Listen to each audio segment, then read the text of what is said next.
Hello. Welcome to market discussion of the day. Today, January 29, 2026, Thursday. So market ഡിസ്കഷനിലോട്ട് പോകുന്നതിന് മുന്നേ ആയിട്ട് നമ്മളുടെ പുതിയ ബാച്ച് ഫ്രീ ആയിട്ട് ഫോറക്സ് ട്രേഡിംഗ് പഠിപ്പിക്കുന്ന ബാച്ച് അടുത്ത ആഴ്ച വീണ്ടും സ്റ്റാർട്ട് ചെയ്യുന്നുണ്ട്. അടുത്ത ആഴ്ചയിൽ അടുത്ത ആഴ്ച വീണ്ടും സ്റ്റാർട്ട് ചെയ്യുന്നതായിരിക്കും. ഓക്കെ, സോ ഫ്രീ ആയിട്ട് ഫോറക്സ് ട്രേഡിംഗ് പഠിക്കണം എന്നുള്ള എല്ലാ ആൾക്കാർക്കും എൻ്റെ ഡിസ്ക്രിപ്ഷൻ ബോക്സിൽ നമ്പറിൽ മെസ്സേജ് അയച്ചു കഴിഞ്ഞാൽ ബാക്കി കാര്യങ്ങൾ ഞാൻ കോർഡിനേറ്റ് ചെയ്യുന്നതായിരിക്കും. എനിക്ക് എടുത്ത് പറഞ്ഞു പോകാനായിട്ടുള്ളത് വളരെ ബേസിക് ലെവലിലുള്ളൊരു ക്ലാസ്സാണ്. വളരെ ബേസിക് ലെവലിൽ വളരെ ബേസിക് കാര്യങ്ങൾ പറഞ്ഞു തരുന്ന ഒരു ക്ലാസ് ആയിരിക്കും. പക്ഷേ ഒരു ബിഗിനറിന് ഒരു ട്രേഡിംഗ് ചെയ്യാനായിട്ടുള്ള എല്ലാ കാര്യങ്ങളും ഇൻക്ലൂഡ് ചെയ്തിട്ടുള്ളൊരു പ്രീ റെക്കോർഡഡ് സെഷൻ ആയിരിക്കും. ഓക്കെ, നിങ്ങൾക്ക് ക്ലാസ്സിൽ ജോയിൻ ചെയ്യണമെന്നുണ്ടെങ്കിൽ എത്രയും പെട്ടെന്ന് എനിക്ക് മെസ്സേജ് അയയ്ക്കുക. 2 ആഴ്ചയും നിങ്ങൾക്ക് കയറാൻ പറ്റും എന്ന് ഉറപ്പുണ്ടെങ്കിൽ മാത്രം മെസ്സേജ് അയയ്ക്കുക. കാരണം ലിമിറ്റഡ് ആയിട്ടുള്ള ആൾക്കാർക്ക് മാത്രമേ നമ്മൾ ഈ ഒരു ഫ്രീ കോഴ്സ് കൊടുക്കുന്നുള്ളൂ. Okay, so coming to market discussion, coming to fundamental side. So നമുക്ക് അറിയാം, ഇപ്പം നമ്മൾ കണ്ടുകൊണ്ടിരിക്കുന്നത് ഗോൾഡിൻ്റെ ഏറ്റവും വലിയ 5570 എന്ന് പറയുന്നത് ഗോൾഡിൻ്റെ ഓൾ ടൈം ഹൈയിലാണ് ഇപ്പോൾ നമ്മൾ നിൽക്കുന്നത് അല്ലേ. സോ 5600 എന്ന് പറയുന്ന ഓൾ ടൈം ഹൈ ഇന്ന് രാവിലെ അടിച്ചു. 1-2 മണിക്കൂറത്തെ ക്യാൻഡിലൊക്കെ ആക്ച്വലി $100-200 മൂവ് ചെയ്യുന്നത് അല്ലേ. സോ ബേസിക്കലി നിങ്ങൾ തന്നെ ആലോചിച്ച് നോക്കുക, എന്തായിരിക്കും ഇന്നലെയും നമ്മൾ പറഞ്ഞിട്ടുണ്ടായിരുന്നത്, എന്ത് ഫെഡ് ഇൻട്രസ്റ്റ് റേറ്റ് ഡിസിഷനാണ്, മാർക്കറ്റിൽ നിന്ന് മാറി നിൽക്കണം. ഇപ്പോൾ ഫെഡ് ഇൻട്രസ്റ്റ് റേറ്റ് കുറച്ചാലും കൂട്ടിയാലും എന്ത് സംഭവിച്ചാലും മാറ്റമൊന്നും വരുത്തിയില്ലെങ്കിലും വലിയ മൂവ്മെൻറ്റ് ഉണ്ടാകും എന്നുള്ളൊരു കാര്യം നമ്മൾ നേരത്തെ പറഞ്ഞിട്ടുണ്ടായിരുന്നു അല്ലേ. സോ ഫെഡ് ഫണ്ട് റേറ്റ് 3.75 ആയിരുന്നു പ്രീവിയസ് ഫോർകാസ്റ്റ്, 3.75 ആയിരുന്നു. ആക്ച്വലി വന്നപ്പോഴും 3.75 ആണ്. പക്ഷേ മാർക്കറ്റിൽ വന്നിട്ടുള്ള ചാഞ്ചാട്ടം ഓൾമോസ്റ്റ് $300, 3000 പിപ്പിൻ്റെ മൂവ്മെൻറ്റാണ്. ഇന്നലെ രാത്രി ഉറക്കം എഴുന്നേറ്റിട്ട് ഇന്ന് ഞാൻ മാർക്കറ്റ് നോക്കിയപ്പോൾ 5600 ആലോചിച്ച് നോക്കിയേ. സോ ഇങ്ങനത്തുള്ള മൂവ്മെൻറ്റുകളിൽ ഒരുപാട് ആൾക്കാർ സെല്ലിലോട്ട് നിന്ന് ഒരുപാട് ആൾക്കാരുടെ പൈസ പോയി. നമ്മൾ ചെയ്യുന്ന 2 മിസ്റ്റേക്കുകളാണെന്നുള്ളൊരു കാര്യം മനസ്സിലാക്കുക. ഒന്ന്, എന്താണ്, നമ്മൾ ട്രെൻഡിന് എഗെയിൻസ്റ്റ് ആയിട്ട് നിൽക്കുന്നു എന്നുള്ളത്. ഓക്കെ, ട്രെൻഡിന് എഗെയിൻസ്റ്റ് ആയിട്ട് നിന്നിട്ട് സെല്ലിലോട്ട് ചെയ്ത് പൈസ പോയിട്ട് എന്ത് ചെയ്യാനാണ് നമ്മളല്ലേ. രണ്ടാമത്തെ കാര്യം എന്താണ്, നമ്മൾ ഇത്രയും വലിയ ഇമ്പോർട്ടൻ്റ് ആയിട്ടുള്ളൊരു ന്യൂസിൻ്റെ സമയത്ത് ട്രേഡ് ചെയ്യുന്നു എന്നുള്ളത്. ഓക്കെ, ഈ 2 കാര്യങ്ങളും ഒഴിവാക്കി കഴിഞ്ഞാൽ തന്നെ നമുക്ക് ഒരുവിധം നഷ്ടങ്ങളൊക്കെ നമുക്ക് ഒഴിവാക്കാനായിട്ട് സാധിക്കും കേട്ടോ. ഓക്കെ, സോ ഇനിയെങ്കിലും ട്രെൻഡിന് എഗെയിൻസ്റ്റ് ആയിട്ട് നിൽക്കാതിരിക്കുക. ഓക്കെ, ഓൾ ടൈം ഹൈ ആണ്. ഇവിടെ നിന്ന് സെല്ലെടുക്കണം എന്ന് നിർബന്ധം പിടിച്ചിട്ട് കാര്യമില്ലല്ലോ. നമുക്ക് എങ്ങനെ ഉറപ്പിക്കാൻ പറ്റും ഇവിടെ നിന്ന് താഴോട്ടാണ് മാർക്കറ്റ് പോകുന്നതെന്ന്? ഒരിക്കലും പറയാൻ പറ്റാത്ത കാര്യമാണല്ലോ. ഇത് ആർക്കും പറയാൻ പറ്റാത്ത കാര്യമാണ്. ഇത് ഇവിടുന്ന് സെല്ല്, ഇവിടുന്ന് താഴോട്ട് മാർക്കറ്റ് പോകും ആർക്കും പറയാൻ പറ്റാത്ത കാര്യമാണ്. സോ നിങ്ങൾക്ക് അങ്ങനെയൊക്കെ തോന്നലുണ്ടായിക്കഴിഞ്ഞാൽ മാറി നിൽക്കുക. ഇത്രയും പൊളിറ്റിക്കലായിട്ടുള്ള ഇത്രയും വലിയൊരു ന്യൂസ് വരുന്ന സമയത്ത് നമ്മൾ എന്തിനാണ് ട്രേഡ് ചെയ്യണം നിർബന്ധം പിടിച്ചിട്ട് എന്തെങ്കിലും കാര്യമുണ്ടോ അല്ലേ. സോ അതാണ് എനിക്ക് ഫസ്റ്റിൽ പറഞ്ഞു പോകാനായിട്ടുള്ള കാര്യം എന്ന് പറഞ്ഞു കഴിഞ്ഞാൽ നമ്മുടെ ഫെഡ് ഇൻട്രസ്റ്റ് റേറ്റിന് മാറ്റമൊന്നും ഇല്ല എന്നുള്ളൊരു കാര്യമാണ്. ഓക്കെ, സോ രണ്ടാമത് നമുക്ക് പല രാജ്യങ്ങൾ, ഇപ്പോൾ US സംബന്ധിച്ചിടത്തോളം US ഡോളറിൻ്റെ വാല്യൂ കുറഞ്ഞുകൊണ്ടിരിക്കുകയാണ്. കാരണം US മാത്രം ഡിപ്പെൻഡ് ചെയ്തുകൊണ്ടിരുന്ന പല രാജ്യങ്ങളും, ഇപ്പം US സഖ്യകക്ഷികളായിട്ടുള്ള യൂറോപ്പിലെ പല രാജ്യങ്ങളും, അതേപോലെ UK പോലത്തുള്ള രാജ്യം, UK പ്രൈം മിനിസ്റ്റർ ചൈന സന്ദർശിച്ചു. ഓക്കെ, ചൈനയായിട്ടുള്ള ബിസിനസ് ഡീലുകളൊക്കെ വരാൻ തുടങ്ങിക്കഴിഞ്ഞാൽ ഉറപ്പായിട്ടും US മാത്രം ഡിപ്പെൻഡ് ചെയ്യുക എന്നുള്ള ഒരു കോൺസെപ്റ്റ് മാറി എന്താ പറയുക, ഒരു മൾട്ടി പോളാർ വേൾഡിലോട്ട് നമ്മൾ സഞ്ചരിച്ചുകൊണ്ടിരിക്കുകയാണ്. സോ അങ്ങനെയൊക്കെയുള്ള അൺസർട്ടനിറ്റി നേരെ എടുത്ത് പ്രതിഫലിക്കുന്നത് ആക്ച്വലി നമ്മളുടെ ഗോൾഡിലാണ്. ഓക്കെ, സോ നമുക്കറിയാം ഇന്ത്യയും യൂറോപ്യൻ യൂണിയനുമായിട്ടുള്ളൊരു ഡീല് നടന്നു എന്നുള്ളൊരു കാര്യം നമുക്കറിയാം. ആ ഒരു ഡീലിലൂടെ തകർച്ചയുടെ വക്കീലായിരുന്ന യൂറോപ്പ് അല്ലെങ്കിൽ യൂറോ എന്ന് പറയുന്ന കറൻസി എന്താ പറയുക, അവർക്ക് വലിയൊരു ഉണർവാണ്. ഓക്കെ, സോ അതിലൂടെ ആക്ച്വലി US ഡോളറിൻ്റെ വാല്യൂ കുറഞ്ഞ് യൂറോ ഇനി മുകളിലോട്ട് പോകാനായി. കാരണം സാധനങ്ങൾ വാങ്ങാനും വിൽക്കാനും ഒക്കെ യൂറോ എന്ന് പറയുന്ന കറൻസി വരുന്നതിലൂടെ യൂറോയുടെ വാല്യൂവും കൂടും. മനസ്സിലായില്ലേ. സോ അങ്ങനത്തുള്ള ഒരുപാട് കാര്യങ്ങൾ ഇപ്പം എന്താ പറയുക, ഇപ്പം ഡൊണാൾഡ് ട്രംപ് എന്ന് പറയുന്ന ആൾ ഇനി മാറിയാൽ പോലും, വേറൊരു പുതിയ ലീഡർ വന്നാൽ പോലും അമേരിക്കയെ എങ്ങനെ വിശ്വസിക്കും എന്ന് ആൾക്കാർ ലോകരാജ്യങ്ങൾ ചിന്തിക്കാൻ തുടങ്ങി എന്നുള്ളൊരു കാര്യം നമുക്ക് വളരെ ഇമ്പോർട്ടൻ്റ് ആയിട്ട് മനസ്സിലാക്കി പോവുക. ഓക്കെ, സോ ഇതെല്ലാം അൺസർട്ടനിറ്റി നമ്മളുടെ കൊണ്ടുവരുന്നുണ്ട്. അതേപോലെ തന്നെ ഇറാനും US തമ്മിലുള്ളൊരു വാർ അതേപോലെ തന്നെ നിൽക്കുന്നുണ്ട്. വാറല്ല, വാർ തുടങ്ങിയിട്ടില്ല. അങ്ങനെ എന്താ പറയുക, അത് എന്തുകൊണ്ടാണ് അങ്ങനെ ഒരു കാര്യം കൊണ്ടുവന്നിട്ടുള്ളതെന്ന് നമുക്കറിയില്ല. ഗ്രീൻലാൻഡ് വേണം എന്ന് US പറഞ്ഞുകൊണ്ടിരിക്കുന്ന ആ ഒരു കാര്യത്തിന് എന്താണ്, ഗ്രീൻലാൻഡ് അതിനകത്തുനിന്ന് ആൾക്കാരുടെ ശ്രദ്ധ തിരിക്കാനായിട്ടാണോ ഇങ്ങനൊരു വാർ, അല്ലെങ്കിൽ ഇറാന് ചുറ്റും US സൈന്യം വന്ന് നിൽക്കുന്നതെന്നുള്ള കാര്യങ്ങൾ നമുക്കറിയില്ല. Okay, so coming to market discussion, coming to ഇങ്ങനത്തുള്ള ഒരുപാട് ഫണ്ടമെൻ്റൽ കാര്യങ്ങൾ നടക്കുന്നുണ്ട് എന്നുള്ളൊരു കാര്യം മനസ്സിലാക്കി പോവുക. ഇത് നമ്മൾ എക്കണോമിക് കലണ്ടർ ബേസ് ചെയ്തിട്ട് ന്യൂസുകൾ നമ്മൾ നോക്കിക്കഴിഞ്ഞാൽ നമുക്കിന്ന് എല്ലാ വ്യാഴാഴ്ചയും വരുന്ന അൺഎംപ്ലോയ്മെൻറ്റ് ക്ലെയിമിൻ്റെ ന്യൂസ് ഉണ്ടാവും. 7 മണിക്കാണ് ഇന്ത്യൻ ടൈമിംഗ് വരുന്നത്. സോ ആ ഒരു സമയത്ത് മുന്നേ ആയിട്ട് മാറി നിൽക്കാനായിട്ട് ശ്രമിക്കുക. ഭയങ്കര വലിയ ഒരു വോളറ്റാലിറ്റി ഒന്നും ഉണ്ടാക്കാനായിട്ടുള്ള പോസിബിലിറ്റി ഉള്ളൊരു ന്യൂസല്ല, പക്ഷേ ഈ ഒരു സമയത്ത് എന്തും സംഭവിക്കാം. ഓക്കെ, പ്രത്യേകിച്ച് US സെഷന് മുന്നേ ആയിട്ടൊക്കെ മാറി നിൽക്കുന്നത് തന്നെയായിരിക്കും ബെറ്റർ ആയിട്ടുള്ള ഒരു ഐഡിയ എന്ന് പറഞ്ഞു കഴിഞ്ഞാൽ കേട്ടോ.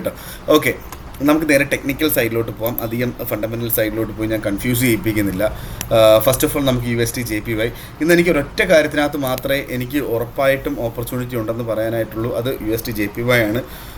153.049 നിൽക്കുന്നു. 152 സപ്പോർട്ട് ചെയ്യും എന്നുള്ള ഒരു രീതിയിൽ 152 അവിടെ നിന്ന് ബൈ ചെയ്ത് മുന്നോട്ട് പോകാം. 152 അവിടെ ബൈ ചെയ്യുന്ന ആൾക്കാർ 151.40 താഴെ സ്റ്റോപ്പ് ലോസ് വെക്കണം. അത് നിർബന്ധമായിട്ടും പാലിച്ചു പോവുക. സോ 152 ബ്രേക്ക് ചെയ്ത് താഴോട്ട് പോയാൽ അത് there is a chance that market is going to 142. So 148 to 152 എന്ന് പറയുന്നൊരു ബഫർ സോൺ. അത് ഏത് ദിശയിലോട്ട് വേണമെങ്കിലും ആ ഒരു ഓൾമോസ്റ്റ് ഒരു 600 പിപ്സിൻ്റെ മൂവ്മെൻറ്റ് ഓൾമോസ്റ്റ് 400 പിപ്സിൻ്റെ മൂവ്മെൻറ്റ് ഏത് ദിശയിലോട്ട് വേണമെങ്കിലും മാർക്കറ്റിനെ കൊണ്ടുപോകാനായിട്ടുള്ളൊരു മൂവ്മെൻറ്റ്. അതിൽ ബ്രേക്ക് ചെയ്ത് 148 താഴോട്ട് പോയാൽ അത് 142 152 മുകളിലോട്ട് പോയാൽ അത് 162 മൂവ്മെൻ്റ് ആണ് എന്നുള്ളൊരു കാര്യം മനസ്സിലാക്കുക. ഓക്കെ, സോ 152 അവിടെ നിന്ന് നമുക്ക് ബൈ ചെയ്യാം. 151.40 സ്റ്റോപ്പ് ലോസ് ഇട്ട് നമുക്ക് ബൈ ചെയ്ത് USD JPY മുന്നോട്ട് പോവുകയും ചെയ്യാം. ഓക്കെ, സോ GBPയിലോട്ട് വരുമ്പോൾ GBP 1.38392 എന്ന് പറയുന്ന റേഞ്ചിൽ നിൽക്കുന്നു. എനിക്ക് പ്രത്യേകിച്ച് കമൻസ് ഒന്നുമില്ല GBPയിൽ, കാരണം 1.38 എന്ന് പറയുന്നൊരു സോണാണ്. ഓക്കെ, നേരത്തെ നിങ്ങൾക്കറിയാലോ ഞാനൊരു റേഞ്ച് ബേസ് ചെയ്തിട്ട് ട്രേഡ് ചെയ്യുന്ന ഒരാളാണ്. അപ്പം ഈ റേഞ്ച് വിട്ടു 1.3800 എന്ന് പറയുന്ന റേഞ്ച് വിട്ട് മുകളിലാണ് ഇപ്പോൾ മാർക്കറ്റ്. സോ ഇന്നത്തെ ദിവസം അവസാനിക്കാതെ എനിക്കൊരു തീരുമാനം എടുക്കാനായിട്ട് പറ്റില്ല. സോ ബേസിക്കലി ഇന്ന് നമുക്ക് അവസാനിക്കുന്നത് 1.3800 മുകളിൽ. അതിനകത്ത് സേഫ് ആയിട്ടുള്ള കാര്യം ഈ ആഴ്ച അവസാനിക്കുന്നത് 1.3800 മുകളിലും അടുത്ത തിങ്കളാഴ്ച 1.3800 മുകളിലുമാണ് എങ്കിൽ നമുക്ക് അവിടുന്ന് ഒരു ചെറിയ ക്വാണ്ടിറ്റി എടുത്ത് ബൈ ചെയ്ത് മുന്നോട്ട് പോകാം എന്നുള്ളതാണ് GBP USDയിൽ എനിക്ക് പറഞ്ഞു തരാനായിട്ടുള്ളൊരു ഓപ്പർച്യൂണിറ്റി എന്ന് പറഞ്ഞു കഴിഞ്ഞാൽ. ഓക്കെ, കാരണം ഒരുപാട് വലിയ രീതിയിലുള്ളൊരു മൂവ്മെൻറ്റ് കഴിഞ്ഞ 2 ആഴ്ചയിൽ നടന്നു. 1.3300 കഴിഞ്ഞ ആഴ്ച 16-ാം തീയതി മാർക്കറ്റ് സ്റ്റാർട്ട് ചെയ്തത്. നിങ്ങൾക്ക് നോക്കിക്കഴിഞ്ഞാൽ മനസ്സിലാവും. 16-ാം തീയതി 1.3300 സ്റ്റാർട്ട് ചെയ്തത്. ഓക്കെ, സോ ആ GBP ആണ് 1.3800. ഉറപ്പായിട്ടും പ്രോഫിറ്റ് ബുക്കിംഗ് ഉണ്ടാവും അല്ലേ. സോ അതുകൊണ്ടിട്ട് തന്നെ ചെറിയ ക്വാണ്ടിറ്റി നമുക്ക് ബൈ ചെയ്ത് മുന്നോട്ട് പോകുന്നതുകൊണ്ട് തെറ്റില്ല. പക്ഷേ സപ്പോസ് ഇപ്പോൾ മാർക്കറ്റ് ഇന്നും നാളെയും അവസാനിക്കുന്നതൊക്കെ 1.3800 മുകളിലും തിങ്കളാഴ്ച രാവിലെ 7:30 മണിക്ക് 1.3800 മുകളിലുമാണ് എങ്കിൽ നമുക്ക് മനസ്സിലാക്കേണ്ടി വരും ഇത് 1.3800 മുകളിലായി എന്ന്. ഓക്കെ, സോ അവിടെ നിന്ന് വീണ്ടും നമുക്ക് ബൈ എടുത്ത് മുന്നോട്ട് പോകാം എന്നുള്ളതാണ് എൻ്റെ കോൺസെപ്റ്റ്. തൽക്കാലം ഇന്നും നാളെയായിട്ട് മാറി നിൽക്കുക എന്നുള്ളൊരു കാര്യമാണ് എനിക്ക് GBP USDയിൽ പറഞ്ഞു പോകാനായിട്ടുള്ളത്. ഓക്കെ, സോ യൂറോയും എനിക്ക് പ്രത്യേകിച്ച് കമൻസ് ഒന്നും തന്നെ ഇല്ല. എനിക്ക് സത്യം പറഞ്ഞു കഴിഞ്ഞാൽ നമ്മുടെ റേഞ്ച് വിട്ടുപോയി മാർക്കറ്റ്. ഓക്കെ, സോ അതുകൊണ്ടിട്ട് തന്നെ എനിക്ക് ക്ലിയർ ആയിട്ടൊരു പിക്ചർ കിട്ടണം എന്നുണ്ടെങ്കിൽ, സപ്പോർട്ട് എടുത്തു എന്ന് ഉറപ്പ് വരുത്തണം എന്നുണ്ടെങ്കിൽ ഞാൻ ഈ ഒരു ഡെയിലി ക്യാൻഡിൽ അല്ലെങ്കിൽ ഒരു വീക്ക്ലി ക്യാൻഡിലൊക്കെയാണ് ഞാൻ കൺസിഡർ ചെയ്തത്. ഇൻട്രാഡേ ബേസിസിൽ എനിക്ക് പറഞ്ഞു തരാൻ അറിയില്ല, അതുകൊണ്ടിട്ടാണ് കേട്ടോ. ഓക്കെ, അപ്പോൾ എന്താ പറയുക, യൂറോ USD 1.19861 നിൽക്കുന്നു. നമ്മൾ ഇന്നലെ പ്രതീക്ഷിച്ചതുപോലെ തന്നെ 1.200 എന്ന് പറയുന്ന റേഞ്ച് വിട്ട് പോയിട്ടില്ല. ഓക്കെ, സോ നമുക്ക് വെയിറ്റ് ചെയ്യാം എന്നുള്ള കാര്യമാണ്. വേണമെന്നുണ്ടെങ്കിൽ 1.200 അവിടുന്ന് സെല്ല് ചെയ്തുകൊണ്ട് നിങ്ങൾക്ക് സ്റ്റാർട്ട് ചെയ്യാം. ഓക്കെ, വേണമെങ്കിൽ ആ ട്രേഡ് എടുക്കാം. 1.2070 മുകളിലായിട്ട് ഇന്ന് ഞാൻ പോയ ഹൈയുടെ മുകളിലായിട്ട് വേണമെങ്കിൽ സ്റ്റോപ്പ് ലോസ് ഇട്ട് വേണമെങ്കിൽ ഒന്ന് ട്രൈ നടത്തി നോക്കാം. 1.2080 മുകളിൽ വെക്കേണ്ടി വരും. ഓൾമോസ്റ്റ് 80-90 പിപ്സോളം സ്റ്റോപ്പ് ലോസ് വെക്കേണ്ടി വരും. ഓക്കെ, അത് ഓക്കെ ആയിട്ടുള്ള ആൾക്കാർക്ക് അത് ആ ഒരു ഓപ്പർച്യൂണിറ്റി എടുത്ത് പോവുകയും ചെയ്യാം. 1.200 അവിടുത്തെ സെല്ല് ചെയ്ത് സ്റ്റാർട്ട് ചെയ്യാം. ഓക്കെ, സ്റ്റോപ്പ് ലോസ് വെക്കണം. അത് നിർബന്ധമായിട്ടും പാലിച്ച് പോവുകയും ചെയ്യണം. ഓക്കെ, സോ നമ്മളെ ഗോൾഡിലോട്ട് വരുമ്പം എനിക്ക് വലിയ ഐഡിയ ഇല്ല ഗോൾഡിൽ. ഞാൻ കൺഫ്യൂസ്ഡ് ആണ്. ഓക്കെ, 5560 നിൽക്കുന്നു മാർക്കറ്റ്. 5560 നിന്ന് എങ്ങോട്ട് മുകളിലോട്ട് തന്നെ ആയിരിക്കാം അല്ലേ. പക്ഷേ നമുക്കൊരു വലിയ രീതിയിലുള്ളൊരു ഫോള് നമ്മൾ എക്സ്പെക്റ്റ് ചെയ്യണം. നമ്മൾ എവിടെ നിന്ന് ബൈ എടുത്താലും സ്റ്റോപ്പ് ലോസ് ഇടാൻ നേരത്ത് അത് വൈഡായിട്ട് തന്നെ വെക്കുക എന്നുള്ളതാണ്. ഓക്കെ, സ്റ്റോപ്പ് ലോസ് വെക്കരുത് എന്ന് ഒരിക്കലും ഞാൻ പറയത്തില്ല, പക്ഷേ വൈഡായിട്ട് വെക്കണം എന്നുള്ളൊരു കാര്യം മനസ്സിലാക്കുക ഏത് ട്രേഡ് എടുത്താലും. ഓക്കെ, സോ അതിന് നിങ്ങളുടെ റിസ്ക് അപ്പറ്റൈറ്റ് ഒരിക്കലും ഒരു ട്രേഡിൽ നമ്മൾ 5% കൂടുതൽ നമ്മുടെ ഇക്വിറ്റിയിൽ നഷ്ടപ്പെടുത്താൻ പാടില്ല. അത് അനുസരിച്ചിട്ടുള്ള ലോട്ട് സൈസ് ആയിരിക്കണം നിങ്ങൾ ഈ ഒരു മാർക്കറ്റ് കണ്ടീഷനിൽ നിങ്ങൾ വെക്കേണ്ടത്. ഫോർ എക്സാമ്പിൾ $5000 ഉള്ളൊരു ഇക്വിറ്റിയിൽ $5000 ഉള്ളൊരു അക്കൗണ്ടാണ് എന്ന് വെച്ചോ. ഓക്കെ, $5000 അക്കൗണ്ടിൻ്റെ 5% $250. അപ്പോൾ ഒരു 0.1 ലോട്ട് എടുത്ത $25 അടിക്കുമ്പോഴത്തേക്കും അതിൻ്റെ 5% പോകും. മനസ്സിലായില്ലേ? സോ ആ ഒരു കാൽക്കുലേഷനിൽ വേണം നിങ്ങളുടെ ലോട്ട് സൈസ് വെക്കാനായിട്ട്. $1000 ഉള്ള അക്കൗണ്ടിനകത്ത് മാക്സിമം 0.02 ലോട്ട് കൂടുതൽ വെക്കാതിരിക്കുക എന്നുള്ളതാണ് എനിക്ക് നിങ്ങളുടെ അടുത്ത് പറഞ്ഞു പോകാനായിട്ടുള്ളത്. ഓക്കെ, സോ ആ ഒരു കോൺസെപ്റ്റിൽ ആയിരിക്കണം നമ്മൾ ട്രേഡ് ചെയ്യാൻ. ബാക്കി നിങ്ങളുടെ ലെവൽസിലോട്ട് മാർക്കറ്റ് വരുമ്പോൾ ഉറപ്പായിട്ടും നിങ്ങൾക്ക് ബൈ ചെയ്യാം. പക്ഷേ ഞാൻ തൽക്കാലം ഗോൾഡിലൊന്നും ചെയ്യുന്നില്ല. കാരണം നമ്മളുടെ ക്യാപിറ്റൽ പ്രൊട്ടക്ഷൻ തന്നെയാണ് ഏറ്റവും ഇമ്പോർട്ടൻ്റ് ആയിട്ടുള്ള കാര്യം.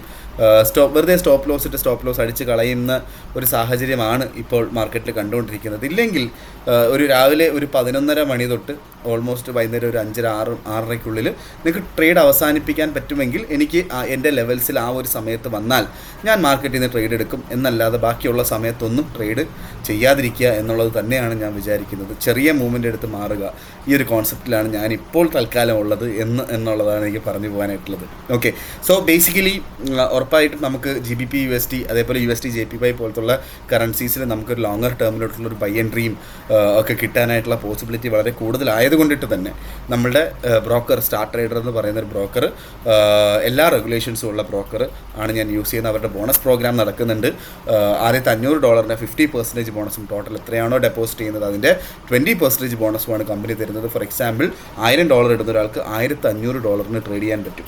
ഓക്കെ, അതിൻ്റെ മുകളിൽ എത്ര പൈസ ഇടുന്നോ അത് ഫുള്ളായിട്ട് നമുക്ക് നമുക്കതിൻ്റെ 20% ബോണസും തരും. എപ്പോഴൊക്കെ ഡെപ്പോസിറ്റ് ചെയ്യുന്നു അപ്പോഴൊക്കെ 20% ബോണസും തരും. അതേപോലെ യൂറോപ്യൻ ക്ലയൻസ് ആണെങ്കിൽ $1000 $1000 തന്നെ, അതായത് 100% ബോണസാണ് കമ്പനി കൊടുക്കുകയും ചെയ്യുന്നത്. ഓക്കെ, സോ സ്റ്റാർ ട്രേഡറിൽ അക്കൗണ്ട് സ്റ്റാർട്ട് ചെയ്യണമെന്നുണ്ടെങ്കിൽ എൻ്റെ ഡിസ്ക്രിപ്ഷൻ ബോക്സിൽ ഞാൻ ലിങ്ക് കൊടുത്തിട്ടുണ്ട്. ആ ലിങ്കിൽ ക്ലിക്ക് ചെയ്ത് നിങ്ങൾ ചെയ്താൽ ഡയറക്റ്റ്ലി നിങ്ങളുടെ ഒരു ബിസിനസ് ഡെവലപ്മെൻറ്റ് മാനേജറായിട്ട് ഞാൻ ആക്ട് ചെയ്യുകയും ചെയ്യും. നിങ്ങൾക്ക് എന്ത് പ്രശ്നം ഉണ്ടെങ്കിലും ഡയറക്റ്റ്ലി എന്നെ കോൺടാക്റ്റ് ചെയ്യാം. അതേപോലെ ട്രേഡിങ്ങിനകത്തുള്ള എന്തെങ്കിലും ഡൗട്ടോ കാര്യങ്ങളോ ഒക്കെ നിങ്ങൾക്ക് ഞാൻ പറഞ്ഞു തരികയും ചെയ്യും. ഓക്കെ, സോ ഇതൊക്കെയാണ് എനിക്ക് ഇന്നത്തെ ദിവസത്തെ മാർക്കറ്റ് ഡിസ്കഷനിൽ പറഞ്ഞു പോകാനായിട്ടുള്ള കാര്യങ്ങൾ. മാർക്കറ്റ് ഡിസ്കഷനായിട്ട് നമ്മൾ നാളെ കാണുന്നത് വരെ എല്ലാവർക്കും ഗുഡ് ബൈ.